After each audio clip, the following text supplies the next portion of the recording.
버가모 교회의 사자에게 편지하라. 좌우에 날선 검을 가지신 이가 이르시되 내가 어디에 사는지를 내가 아노니 거기는 사탄의 권세가 있는 데라.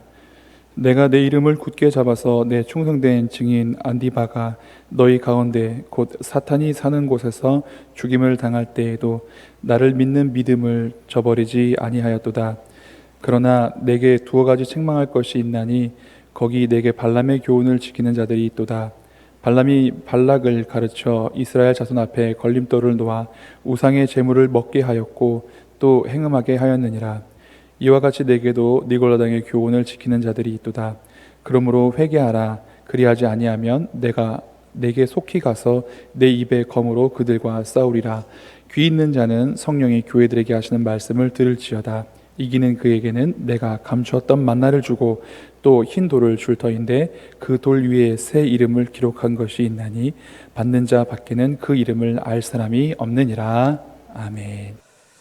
자, 여러분 혹시 3주 전에 청년 예배 때 나눴던 말씀을 기억하고 계신 분이 있으실까요?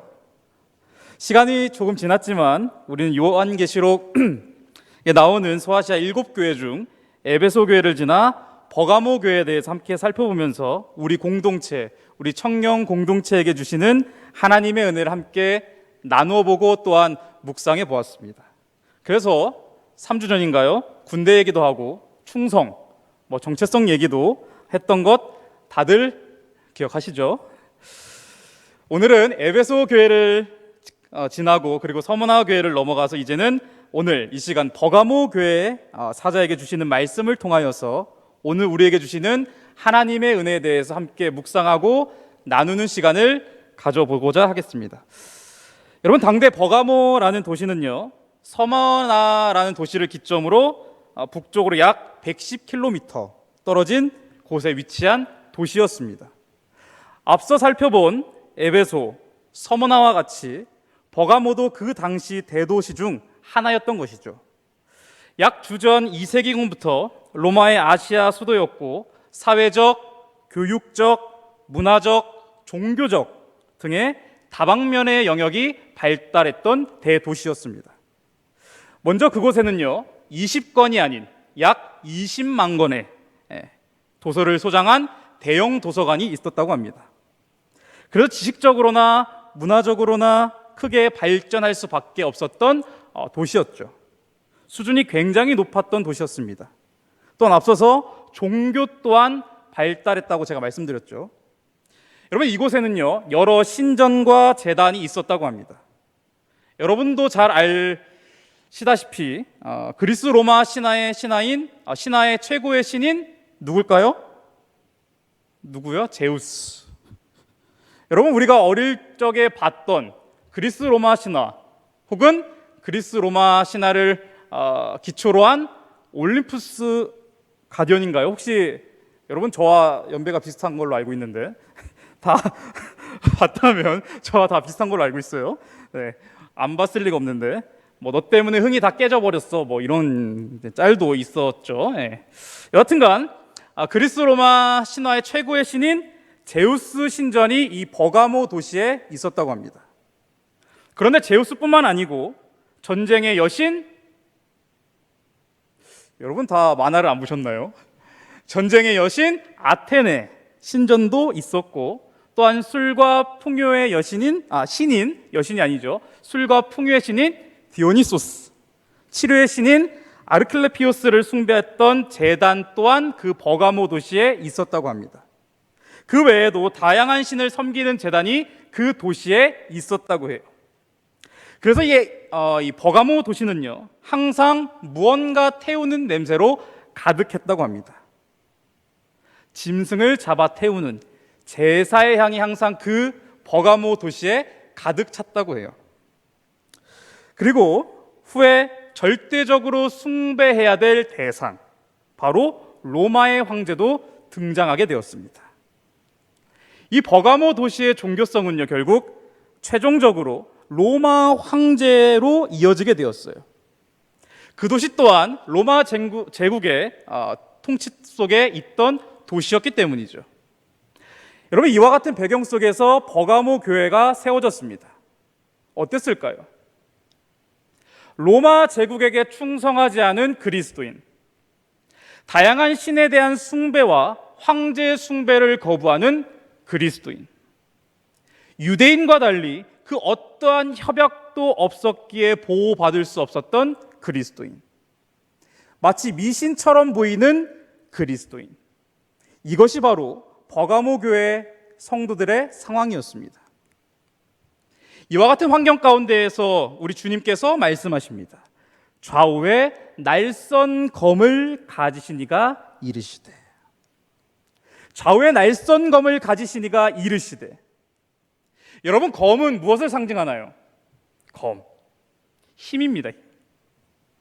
여기서 말하는 좌우의 날선 검은 로마의 권력도, 황제도, 그 어떠한 세상의 권세자도, 그들의 어떠한 신도, 통치자도 아닌 진정한 신, 진정한 심판자는 하나님, 우리의 유일한 심판주는 오직 예수 그리스도, 오직 참 힘과 능력과 권세를 가지신 분은 우리 주 예수 그리스도, 우리 주님께 있다는 사실을 알려주고 있는 것이죠. 그러면서 이어서 13절에서 버가모 도시를 이와 같이 지칭하고 있습니다. 뭐라고 나오죠? 사탄의 권자다. 사탄이 사는 곳이다. 여러분, 어찌 보면 이 표현은 당연한 표현이기도 합니다. 앞서 말한 것처럼 교회가 바로 세워지기 굉장히 어려운 곳이에요. 여러분, 우상 숭배가 만연하고 그리스도인들이 보호받지 못하는 상황이었습니다. 그래서 실제로 그리스도인들은 큰 박해를 받았고, 오늘 말씀에서는 믿음을 저버리지 않은 충성된 성도, 충성된 그리스도인 안디바라는 사람이 죽임을 당하기도 했죠. 여러분, 버가모 도시는 이렇게 보나 저렇게 보나 사탄의 장일 수밖에 없었습니다. 그럼에도 안디바와 같이 목숨을 걸고 하나님을 증언했던 마르투스, 곧 증인이 있었습니다. 여러분, 굉장히 대조되는 표현이 아닌가요? 사탄과 증인. 사탄이 사는 곳이다. 사탄의 권자이다. 이와 같은 곳에서도 믿음의 성도들은 신앙을 지켰습니다. 외부의 환경이 어떻든지 간에 상관없이 그리스도를, 우리 주 예수 그리스도를 믿는 그 믿음을 저버리지 않으며 심지어 죽음의 순간이 다가와도 배교하지 않았습니다. 사랑하는 우리 청년 여러분, 여러분의 신앙생활 자체가 증인의 삶입니까?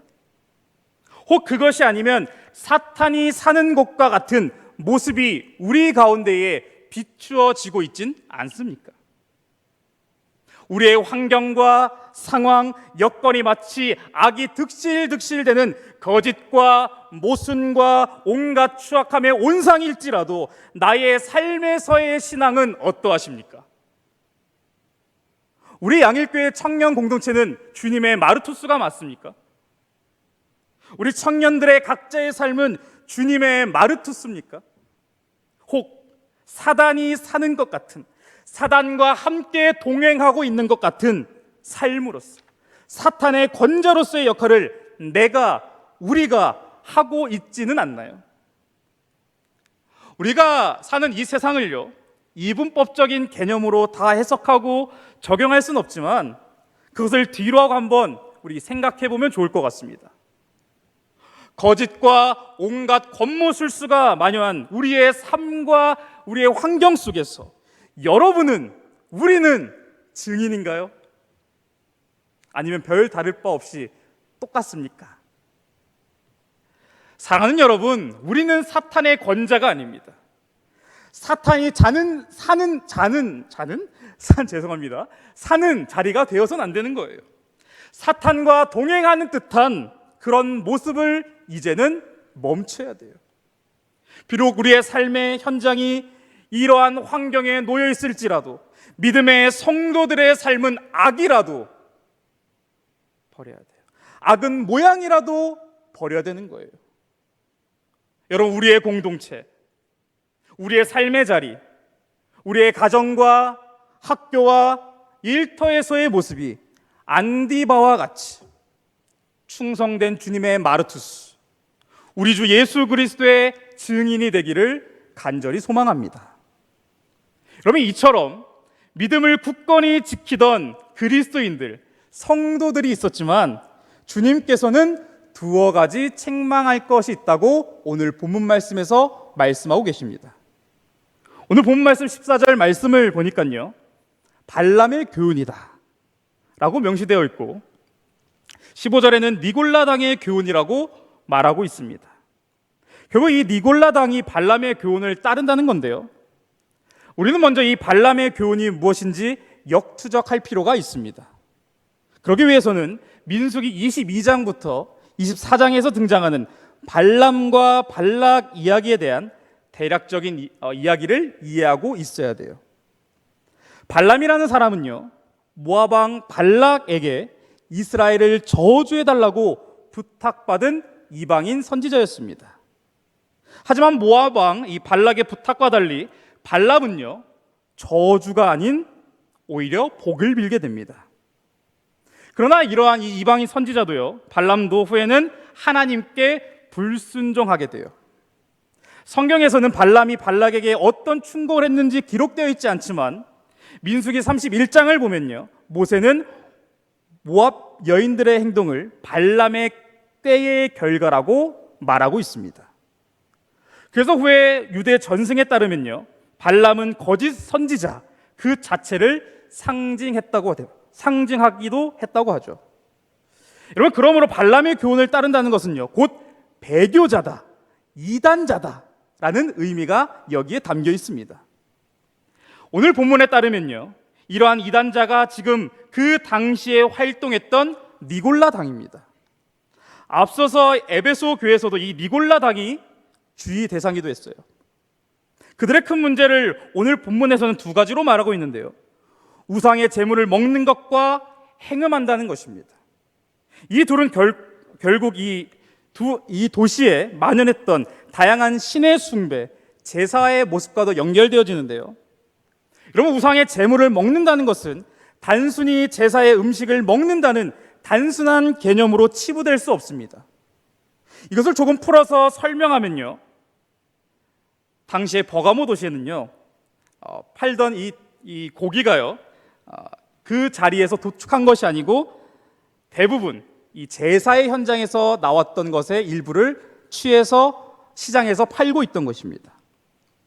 각 신에게 바쳐지고 남은 고기 부위가 지금 시장에서 판매, 유통되고 있는 것이에요. 그리고 두 번째로 행음은요, 더러운 성도덕 정도로 이해하면 좋을 것 같습니다. 우상 숭배의 모습은요, 단순히 다른 이교신을 섬기는 정도가 아닙니다.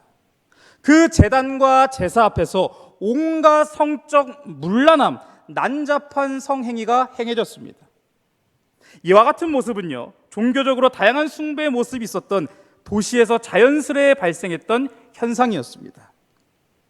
그런데 이렇게 발람의 교훈이다, 니골라 당이다, 이것은요, 지금 교회 밖에서 일어나고 있는 것인데 지금 교회 밖에 일어난 그 사람들을 향해서 하는 말씀은 아닙니다. 교회 밖에서 일어나는 건 당연한 거고요, 지금 교회 안에서 일어나고 있는 이 현상에 대해서 경고하는 말씀이 바로 오늘 본문 말씀이에요. 주변 환경, 외부적인 사건이 아니고 교회 안에서 성도들의 삶 가운데에 이와 같은 충격적인 일들이 벌어지고 있는 것입니다. 외부의 적, 환경의 문제만이 진짜 문제는 아닌 것 같습니다. 더 큰 문제는 여러분, 외부보다 내부적인 거예요.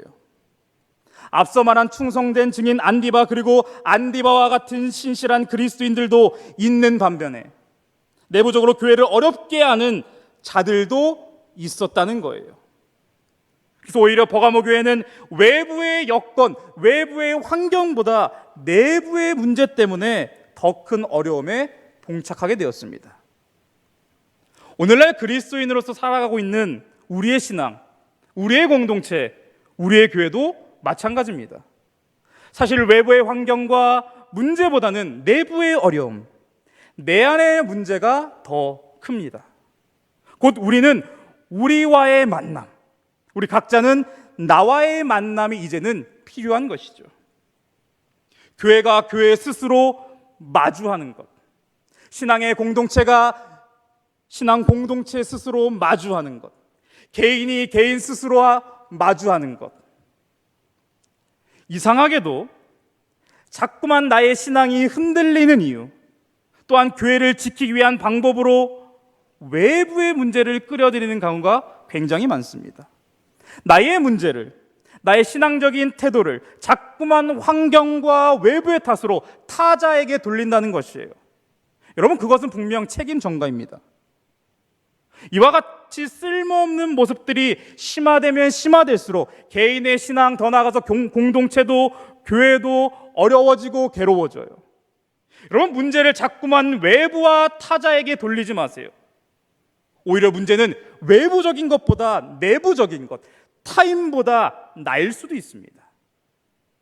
여러분, 물론 환경과 제도, 법, 어떤 기타 상황적 요건 아예 배제할 수 없어요. 그럼에도 그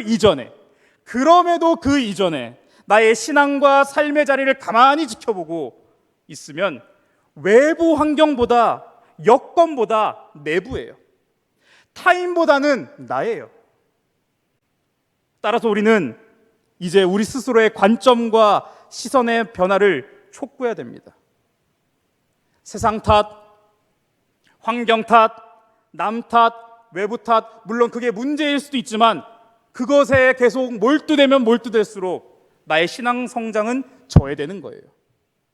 오히려 복음의 왜곡, 시선의 왜곡, 생각의 왜곡, 이를 통해서 더욱더 확고해지는 바벨탑적인 모습이 오늘날 이 시대를 살고 있는 우리의 믿음일 수도 있습니다.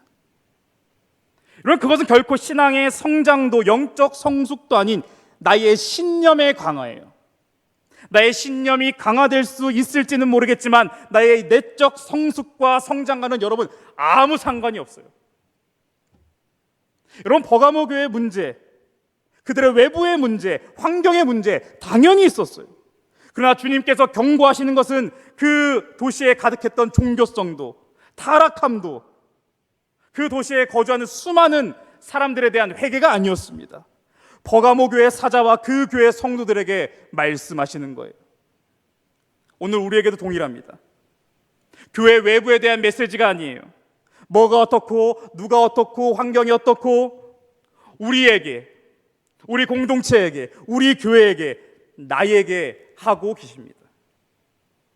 분명 우리는 각자 나와의 만남, 우리와의 만남을 잘 하고 있다면, 개인은 개인으로서, 공동체는 공동체로서, 교회는 교회로서의 사명을 세상 속에서 분명 감당할 수 있을 것입니다. 여러분, 나와의 만남을 두려워하지 마세요. 나의 민낯을 눈을 딱 뜨고 보세요. 여러분, 그것을 마주해야 깨지고 또 깨지고 다시 또 깨지고 다시금 또 깨져서 이제는 그 깨짐 속에서 성장하고 아름다운 열매를 맺으며 변화해야 되는 것입니다. 여러분, 바로 이와 같은 자가 하나님의 복을 누리는 거예요. 우리 앞서서 본 두 개의 교회처럼 마지막 부분에도 하나님께서 주시는, 주님께서 주시는 복이 기록되어 있습니다. 하나는 감추었던 만나이고 다른 하나는 흰돌이에요. 흰돌. 아니, 갑자기 웬 이 요한계시록에서 만나가 나오고 웬 갑자기 흰돌이 나오나? 그럼 만나는 뭔가요? 만나. 이스라엘 백성이 애굽 땅에서 탈출하여 광야에서 하나님께서 공급해 주신 그 먹을 것, 일용할 양식이었습니다. 이 내용을요, 묵시문학적으로 해석하면요, 주님께서 주시는 영원한 복, 즉 영원한 생명과 평안을 의미합니다. 그리고 이어서 갑자기 돌 위에 새 이름을 기록한다고 하는데요, 고대의 개념에서 이 돌, 이 흰돌의 이름을 새기는 것은요, 특정한 집단에 소속되어 있는 어떤 표식과 같습니다. 그래서 아무나 알지 못하는 거예요. 그 돌을 받는 자만이, 내가 이 특별한 집단에 소속되어 있다는 것을 알게 되죠. 그리고 이 돌에 새겨진 이름은 왕의 이름, 곧 주님의 이름, 예수님의 이름입니다. 그러면 이는 후에 마지막 날 하나님 나라의 잔치에 참여하게 된다는 그리스도인들에게 1차적으로는 버가모 교회 성도들에게 주시는 하나님의 약속의 말씀입니다.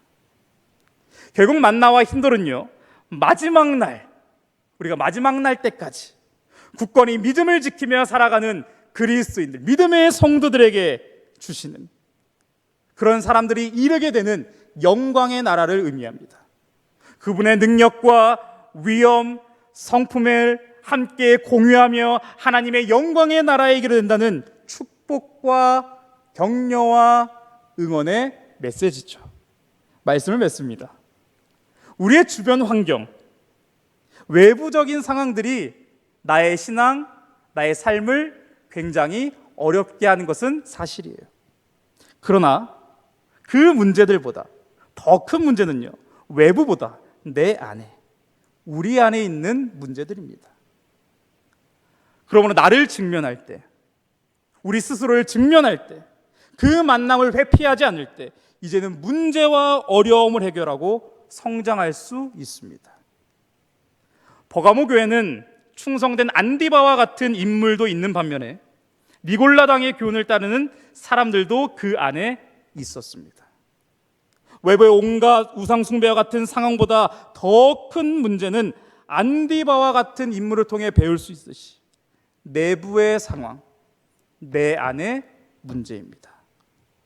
사랑하는 청년 여러분, 나와의 만남을 두려워하지 않고 겸허히 바라보고 또한 개선할 때, 여러분, 우리의 신앙은 이전과는 전혀 다른 새로운 또한 성장한 모습이 되어 있을 것입니다. 나와의 만남, 우리와 우리의 만남. 기도하겠습니다. 주님의